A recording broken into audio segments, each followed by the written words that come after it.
Hey, what's up, folks? Welcome back to On Texas Football, and welcome back to another edition of Football Theory. I'm lifetime Longhorn Rod Babers, joined by my esteemed colleague and good friend, Jeff Howe, also fellow football theorist, Jeff Howe.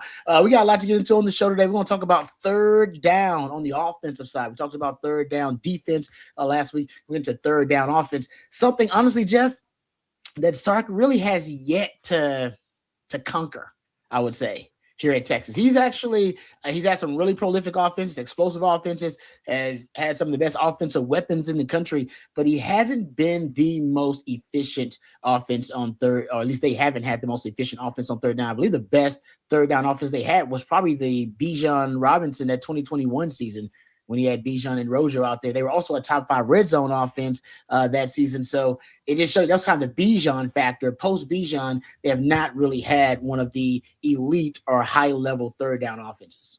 Yeah, they were 44% in 2021. And actually, to your point, Rod, 3 of the 5 years Sark has been at Texas, they've been under 40% conversion rate on third down. Now, they were able to compensate with it in 23 and 24 because of 2 things: explosive play rate, which they were one of the most explosive offenses in the country, and early down success rate. Sark kind of figured out, hey, the best way to be a good third down offense, just don't get to third down. Just get your first downs on first and second down, and you'll be pretty good. And that kind of also masked some of the red zone issues. Hey, you know what the best way to make sure you're not, you don't have issues in the red zone? Score touchdowns outside of the red zone. So that's kind of how Texas was able to mask it. I think the combination of the offensive line issues, Arch's inexperience early in the season, it all kind of caught up with them, Rod, because I was looking at third down numbers, and they were 39.2% overall.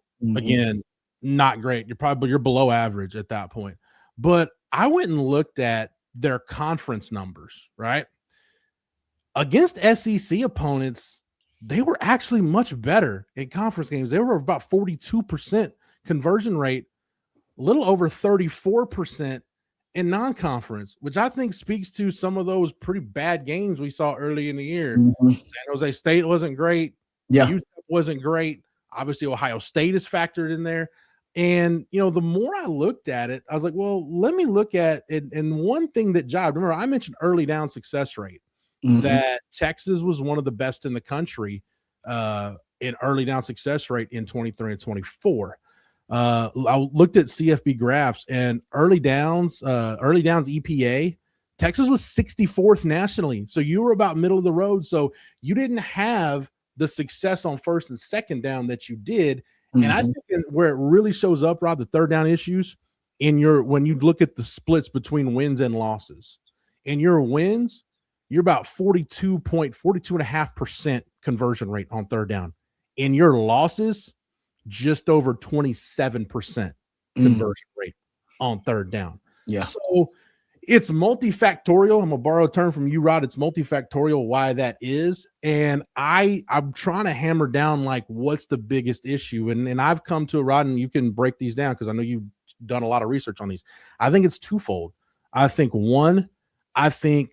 Sark at his core wants to be an explosive big play offense. And I think at times can get too caught up trying to hunt shot plays that it throws the offense off kilter.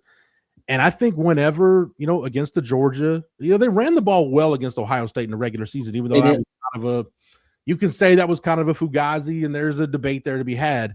But like against Florida, for example, when Florida just out physicaled you, I think it's almost sometimes in those games, Sark tends to maybe ditch the run at times and isn't patient with it. So I think those 2 things, Rod, really came to a head when you look at where the offense struggled the most on third down. And I think you look at the Florida game and the Georgia game, even at times against Kentucky and Mississippi State, when the offense bogged down, it seems like in some of those games, Mississippi State and Georgia are the 2 that really stand out, where Sark just flat out abandoned the run at some point. So when we look at third down, I think you got to look, okay, why weren't they as successful on first and second down this year? And I think it's that combination, again, Rod, of hunting shot plays. And you say you want to be a physical team. You say you want to run the football. But at times, we've seen Sark just straight up abandon the run. And honestly, I haven't blamed him or judged him for that, because when he does it, when he decides to abandon the run, usually your running game has become a liability of sorts, and you're wasting plays with the running game. And some people would disagree with that, and we can agree to disagree. But not every time he's giving up on a run, but sometimes I actually agree with that. I would say, first of all, your third down issues start with third and long, because you talk about early down success rate, and oftentimes you don't have enough success on early down, so you end up in third and long. So I went and looked at different situations for third down. And what I love what you brought up too about how when they early on in the season, non-conference play, Texas was struggling on third down. They actually had a higher third down conversion rate in SEC play once the offense starts to figure out what their identity was, right? And once they found some of those concepts they could lean on in critical moments. So Texas, 39%, as you said, a third down conversion rate. That was 74th in the country. But when you look at third and medium or shorter, they jumped to almost 55%. Their big issue is third and long. Yeah. Their big issue is third and long, which is 7+ yards to gain. Now, to your point about them being a different offense at the beginning of the season toward the end of the season, they were around 27% third and long conversion rate on the season. Versus Power 4 opponents, that number jumps to around 31%. So they actually were better versus all the Power 4 opponents than it's crazy, because I think that offense didn't have an identity, right? Yeah. And those critical areas like red zone and third down, short yardage, it really is about having an identity. What can you lean on? What do you do really well in those moments? And for Texas, honestly, the thing they did really well, and I went and looked at it, it's really about Arch. Arch is the play. Arch is the play. Arch is the play. How about this? I looked at third and longs versus Power 4 opponents. So we look at third and long versus Power 4 opponents, and I went, this is crazy to look at it. I went and looked at butt naked dropbacks. This butt naked. So take away the RPOs, take away the running back runs, take away the play action passes, the spikes, the screens, and take away trash time, take away kneel downs, take all that out of the equation. All right. On third and fourth and long. I went third and fourth and long. You only had like a couple of fourth and longs. That number rises from 31% to close to 38%.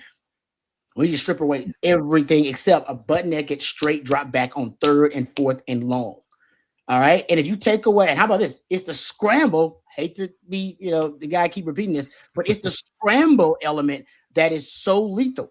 You had a 22% scramble rate on third and long and fourth and long last season. Usually Arch was around 7%, but on third and fourth and long, man, he's on scramble. And here are your conversion rates on scramble drill on third and fourth and long. You were over 50% conversion rate total on scrambles and scramble drill throws on third and fourth and long. You were over 40% on scrambles when you decided to run the ball on third, when you started to scramble on third and fourth and long, and you were 60% conversion rate on scramble drill throws on third and fourth and long. It is Arch. And he would do it often on plays like flood concepts where he knew the defense would be taken one way. And he knows, like, all right, I'm gonna have some green grass. And it's crazy how he'd have a lot of scramble plays on those dagger routes, those dagger concepts where you got one guy running off the safety deep and then another one coming on that deep 6 route, and he knows it's gonna take that linebacker away. If that linebacker is not gonna drop back to stop that 6 route across the middle, I'm just gonna show it. I'm gonna throw it. But if he's gonna drop back, which most defenders in third and long, they're gonna drop back deep, all right, to cover the deeper routes, then Arch is going to have green grass, which is why in those specific concepts, Arch likes to scramble. So I would say this, Sark continues to struggle on third down. If it wasn't for Arch's scrambling ability, they would be much worse on third and long situation. Basically, 37% of your third and fourth and long conversions versus Power 4 teams came via the scramble. Yeah. And the two games, the one game that really stood out to me when I'm thinking about how good the offense was on third down, go look at the Oklahoma game. Again, like that was maybe the best defensive front in the country this year is what Oklahoma had. You were 10 for 17 on third down against Oklahoma. And I think the third down, Rob, that sums up what you're talking about. Go look at when they were backed up and they get pressure. Earlier in the year, that's probably a turnover. Maybe it's a sack.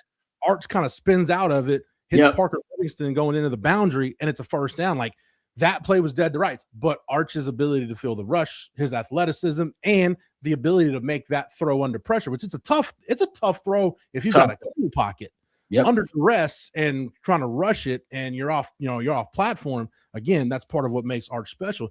To be 10-17 against Oklahoma, I think that's the frustrating thing that a lot of fans look at. Okay, you were really good against Oklahoma.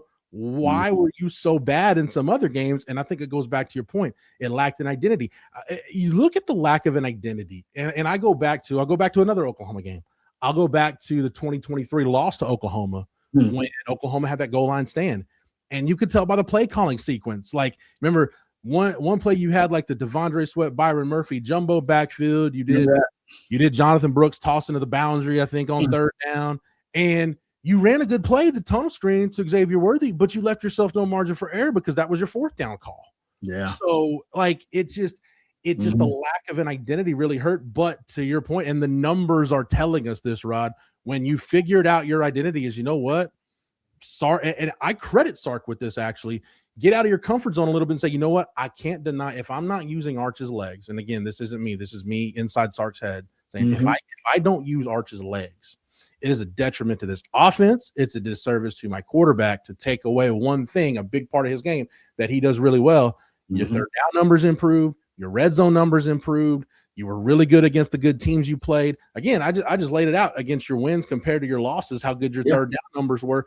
I'll take it a step further. Against ranked opponents, you were better on third down against ranked opponents than you were against unranked opponents. On third down against ranked opponents, you were 39.74% conversion rate. Against unranked opponents, 38.78. So again, that just goes back to the fact that Sark finally figured out and kind of admitted to himself, it's not the run game, it's not my motions and shifts, it's not this offensive line, it's not the tight ends. The identity of this offense has to be built around what Arch Manning does really well. Pretty much. And you said that during the season. We kept asking, like, what's the identity? You're like, hey, man, Arch is the identity of this offense. And I think ultimately, you're going to be better this year because you'll have better weapons. I went and looked up, most targets on third and fourth and long. No surprise, Ryan Wingo leads. This is versus Power 4 teams. No surprise, Ryan Wingo leads the way. DeAndre Moore was right behind him at 12. So I think ultimately you also, sometimes they say, you don't think plays, you think players in critical moments, right? And I think that may be part of it too. Maybe that's why he was so good with Bijan. That's why they were so good in the Bijan years in critical moments, right? In red zone and in third down. It's like, well, I'm just giving it to Bijan. What do you mean? It ain't. I mean, we actually got to figure out how I'm gonna give it to Bijan, but I'm just gonna give it to Bijan. I mean, y'all know that, and that's why they were top 5 red zone offense. They were 30th in the country in third down offense because it was simple for Sark. And I do think you're right. I think he needs to get back to that. Of course, all of it has to be centered around Arch, but you have so many weapons now with Cam Coleman coming in. And of course, you got Ryan Wingo and Emmett Mosley and Hollywood Smothers and Raleek Brown. Try to figure out maybe your identity is certain players in critical moment. Remember how good Matthew Golden was in the red zone that year in 2024? Remember, he was even early on, he was good. It was like Quinn likes this guy in the red zone. Like he trusts him in the red zone. I think that's part of it too. Figure out who on this offense, what weapon is going to be most efficient and effective in those critical moments, and start building the identity around that. And I think that's Sark's biggest issue is in these critical situations. We're talking about third down, red zone. I don't know who the hell, short yardage, goal line. I have no idea who the hell Texas is. I have no idea what they're going to do on it usually. I know third down is Arch. I know third and long, that's Arch. They got to figure out. And in the red zone it feels like that's becoming Arch too. So, it feels like he's involving his legs somehow. So I'm with you. I think they got to figure out a way to diversify that identity in these critical moments. When you look at where Sark funnels production, and look, this is an offense, and it's been proven since he's been here. Like when it's clicking the way it should, everybody's going to eat, and it may change week to week. Like 23 is a great example. Like 1 week, Xavier Worthy would have a big game, and then you come back the following week, maybe they start rolling covers to X. All right, now it's AD Mitchell's turn to have a big game. To your point, Rod, about finding an identity and guys you trust. Every time Quinn dropped back to pass in 23, like he's looking for Jordan Whittington on third down. You know that's where he wants to go to football because Quinn trusted Jay Witt. Jay Witt was reliable, and I think Sark trusted Jay Witt. I don't know. It took him a long time, I think, to figure out on last year's offense who he trusted. That's true. He wanted to trust Trey Wisner, but to your point about abandoning the run and why I didn't really blame him for it against Georgia, he didn't trust the offensive line, for better or worse. Now there's a whole different conversation about why that was, but he didn't trust the offensive line.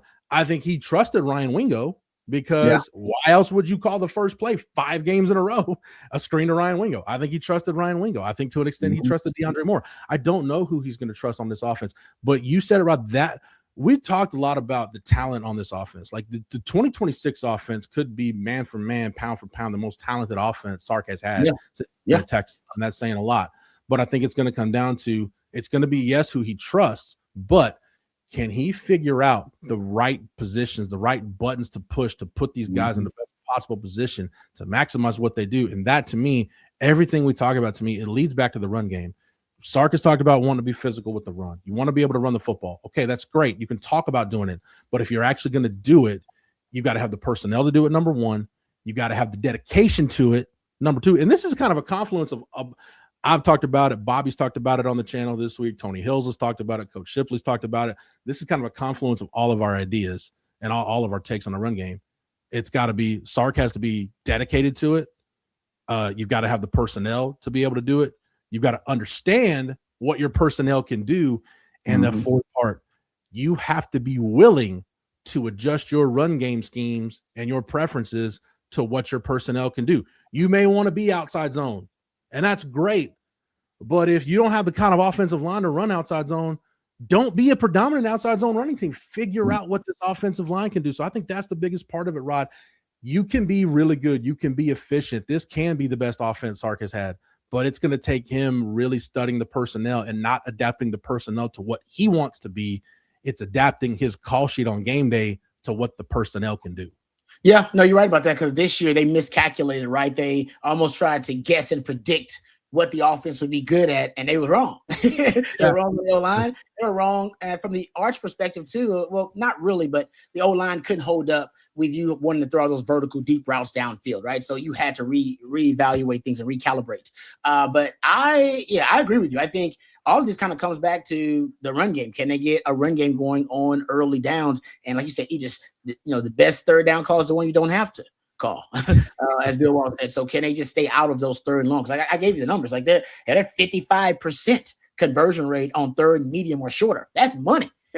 They'll be even better this year in those situations. Third and long, either stay the hell out of that situation, or you got to get much better at executing in that situation. And you get to the point where now close to 50% of your third downs are third and long last year. That's a problem. It goes back to your early down success rate take. They got to get more successful on early down. So I think ultimately, for Texas, that's why Sark said, we want to get back to our style of running. Remember he said that in media availability? I think he was referring to 2024. Because 2025, you realize that was the first time, according to PFF, that Texas used more gap scheme runs than zone runs. Yeah. Well, 2025. Because once again, they tried to guess what they were going to be good at. Like, hey, we got Cedric Baxter here. We're going to be good. DJ Campbell inside. I thought they were going to be good. And turns out that they weren't really good at that. And that's why Sark's like, no. Now we got all these athletic O-linemen. Basically got a bunch of tackles we're going to put on the O-line, and we're going to get back to the style of running that we like. That's basically heavy outside zone and change up with maybe it's counter, maybe it's inside zone, maybe it's duo, inside power, whatever it is, have a change up. That's basically the run game in 2024. You were top 10 in outside zone rate in the country. I think they want to get back to that. So the last part you said, though, is the key for me, the change up. If you face the problem with facing Georgia with your run scheme is Georgia's got enough length and athleticism on their defensive front to shut down a wide zone run game. Yeah, it takes too long to develop. Yeah, they're disruptive enough, and anybody that knows anything about zone blocking, like penetration, especially backside penetration, will blow up a zone run game, a zone run scheme. So it's the counterpunch. That's been my biggest complaint with the run game, especially in 2024, is when teams stopped the outside zone or it wasn't working. You didn't have that counterpunch to go to. So what is that counterpunch? Now, what's interesting, like you look at a guy like Raleek Brown, you figure, okay, he's probably predominant outside zone runner. No, if you look at Arizona State last year when he led the Big 12 in rushing, he actually had more carries, according to PFF, had more carries on gap and power schemes than zone runs. And I think this is all setting up for Sark. There's a reason anytime Sark talks about the running back position, Rod, he talks about Derek Cooper. Mm-hmm. I think because he got Hollywood Smothers and Raleek Brown, Derek Cooper doesn't have to come in and be the guy. Derek Cooper can come in and have a role. What does Derek Cooper do really well? Jerry Hamilton's talked about it. We've all talked about it here on the channel. It's a really good inside zone runner. Derek Cooper, we just want you right off the bat to get really good being our guy, that we want to go inside zone. We want to line you up in the backfield and get you going downhill on inside zone. You don't have to know the entire playbook. You don't have to be 2001 Cedric Benson right out of the gate and just do everything well and be the guy. If you do your role really well, you'll have a really good freshman season complementing Hollywood Smothers and Raleek Brown in this run game. But the counterpunch, Rod, what are they going to do for that when teams stop the outside zone? Where do they go? They haven't had one. I don't know what it's going to be, but I'm interested to see what Sark decides it's going to be or what he plans on it being. Yeah, because history tells us when you play elite teams, they will find a way to stop your outside zone. That's just the reality of it. All right, good stuff, brother. Appreciate you as always. Thanks to Matthew behind the scenes, twisting and tweaking the dials. Thanks to each and every one of you out there for watching and for listening. And for Jeff and for Matthew, I'm lifetime Longhorn Rod Babers. Until next time, hook 'em horns.